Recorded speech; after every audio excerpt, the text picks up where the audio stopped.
எங்க வீட்டு சைடுல பாரம்பரியமான சமையலுக்கு பேர் போனவனா.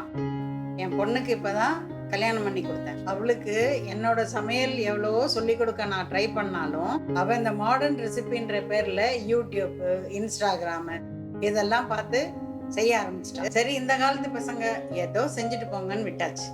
அன்னைக்கு என் பொண்ணு வீட்டுக்கு போயிருந்தேன். இதுல ஆச்சரியம் என்னன்னா, மாடர்ன் ரெசிபின்ற பேர்ல நிறைய கத்துக்கிட்டு போனான். ஆனா நான் யூஸ் பண்ற அதே கோல்டு வின்னர் ஆயில் தான் அவளும் யூஸ் பண்றேன். அதை பார்த்த உடனே எனக்கு ரொம்ப சந்தோஷமாயிடுச்சு. நானே கிட்டத்தட்ட 25-26 வருஷமா கோல்டு வின்னர் யூஸ் பண்றேன். இப்போ என் பொண்ணு என்னை பார்த்து யூஸ் பண்ண ஆரம்பிச்சிட்டா. நாளைக்கு அடுத்த தலைமுறையும் கோல்டு வின்னர் யூஸ் பண்ணுவாங்க. அதுல எந்த மாற்று கருத்தும் கிடையாது. ஒரு அம்மாவா என்னோட ஒரே நம்பிக்கை கோல்டு வின்னர் மட்டும்தான். கோல்ட் வின்னர், அம்மாக்களின் நம்பிக்கை.